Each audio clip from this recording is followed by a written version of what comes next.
हमारे पास कितनी धन संपत्ति, बैंक बैलेंस, घर, सामान, गाड़ी, वाहन, मोबाइल, लैपटॉप क्या है, ये हमारे विषय नहीं है। हमारा ये भी विषय नहीं है कि हमारे कितने शत्रु, मित्र, रिश्ते, प्रियजन हैं। ये सब बात की बात है, लेकिन इन सब से पहले हमारा मुख्य विषय होता है कि हम क्या हैं, हमारा एग्जिस्टेंस माने हमारी अस्तित्व क्या है, ये जानना बहुत आवश्यक है। ये सभी संस्कृतियों से ये पूर्ण रूप से गायब है। ये वैदिक शिक्षा या कोई भी साधु संत कुछ भी प्रवचन वगैरह देते हैं तो हमें अपने अस्तित्व का आभास नहीं कराते। सिर्फ उपदेश होता है कि ये करो वो करो, लेकिन करने वाला कौन है इसके बारे में कोई ज्ञान नहीं है। सबसे प्रथम ज्ञान होता है प्राकृतिक, नाम है इसे वैज्ञानिक भी कह सकते हैं, विशेष ज्ञान से युक्त प्राकृतिक ज्ञान।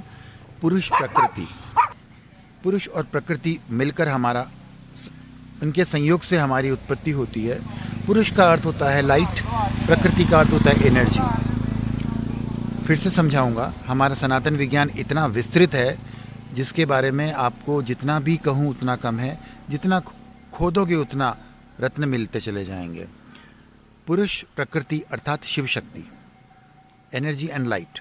भारत में ज्योतिर्लिंग और शक्तिपीठ, ज्योतिर्लिंग हमारे न्यूक्लियर रिएक्टर की तरह होते हैं जो हमारे अंदर के पुरुष तत्व को हमेशा एनलाइट करते हैं। जीवित होने का हमारा प्रमाण है क्योंकि हम उससे संचालित रहते हैं। और शक्ति से हमें सोलर एनर्जी प्राप्त होती है। जिस तरह से हमें इंटरनेट बिना वायरिंग के होती है, उसी तरह से शक्ति भी बिना वायरिंग के हमारे भीतर कण कण में प्रकृति के द्वारा हमारे अंदर आती है। ये हमारा अस्तित्व है और हमारा प्रयोजन, लाइक हमारे जन्म का प्रयोजन, हमें अपने आविष्कार करने, हमारे आत्मा के जन्म के लक्ष्य को साध्य करना है। हमारे भौतिकवाद नहीं होते, हमें भौतिक शरीर मिला है तो हमें अपने भीतर के डाटा यानी सॉफ्टवेयर को इन्हांस करना है, आगे बढ़ाना है, लाइट को बढ़ाना है, प्रकाश को अत्यधिक मात्रा में ले जाना है, मुक्ति क्षण तक, लगता पूर्ण प्रकाश तक। और शक्ति के माध्यम से ये सब संभव है। और इसके अलावा हर चीज़ नश्वर है। किसी भी प्रकार की उपलब्धि या कोई भी अचीवमेंट हमारे लिए मिथ्या है। मिथ्या का अर्थ ये नहीं है कि झूठ है, मतलब नित्य परिवर्तन है। हम प्रत्येक क्षण हमारे जीवन से चला जाता है। उसी तरह से जीवन में कोई भी उपलब्धि, रिश्ते, नाते, धन दौलत, जिसके बारे में मैंने कहा, हमारे पास ठहरने वाला नहीं। ये हमारे साधन है, आगे बढ़ने के हमारे उपकरण हैं, जिससे हमारे जीवन की समस्याएं समाप्त होती है ताकि हम भौतिक सुविधाओं के साथ आध्यात्मिक विकास करें। भौतिक सुविधाओं को भोगना नहीं है, ये हमारे आध्यात्मिक विकास में बाधाओं को कम करता है। आज की डेट में भारत की सभी संस्कृति को सनातन नाम से ही जाना जाता है। सनातन है नहीं। सनातन होना बहुत बड़ी बात है। सनातन बहुत बड़ा विज्ञान है। सनातन से किसी का कोई लेना देना नहीं है। भाषा, उपदेश, पंथ, संप्रदाय, मजहब, कौम में बटे हुए लोग इसी चीज़ों में इर्द गिर्द गोल गोल चक्रव्यूह की तरह घूम रहे हैं। कोई आध्यात्मिक विकास नहीं होता। पूजा पाठ जिसे लोग आजकल कहते हैं वह बिल्कुल मिथ्या है, जिसका कोई अर्थ नहीं होता। पूजा का अर्थ होता है पूरा जानना, प्रत्यक्ष ज्ञान, प्रज्ञा।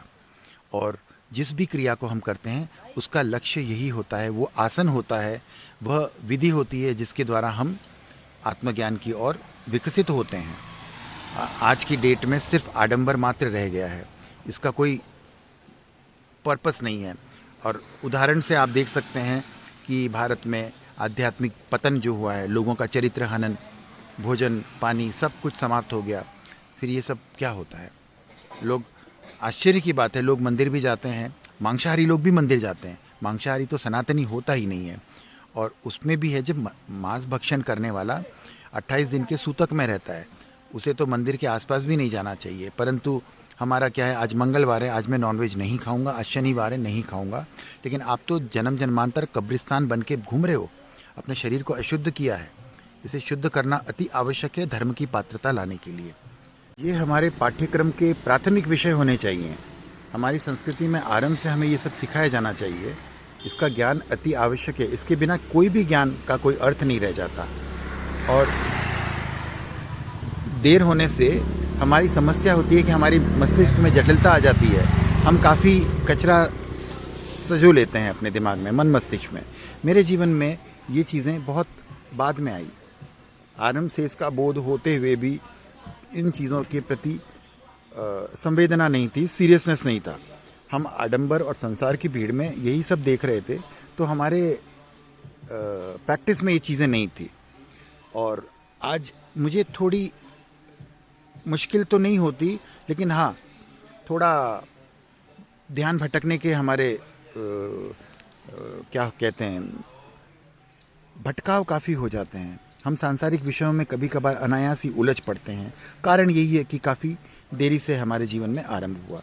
आरंभ से ये सब चीज़ें हमारे जीवन में आ जाती है तो हम बहुत तीक्ष्ण रूप से बहुत ऊपर जा सकते हैं, मानव जीवन को सार्थक कर सकते हैं, वैश्विक बन सकते हैं। बड़े बड़े वैज्ञानिकों के जीवन में आरंभ से ही ये चीज़ें अनचाहे ही होती है, अपने एग्जिस्टेंस को जानने की।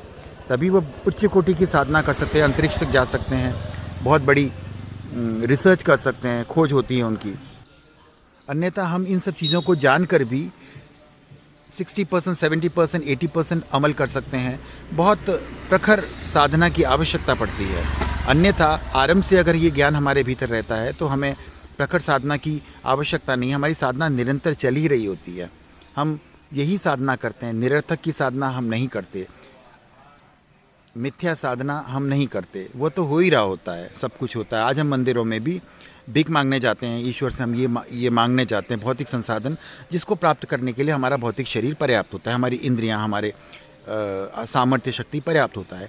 हमें आध्यात्मिक शक्ति के लिए वहाँ से हम मनोबल जुटाते हैं, जो आज कोई नहीं करता।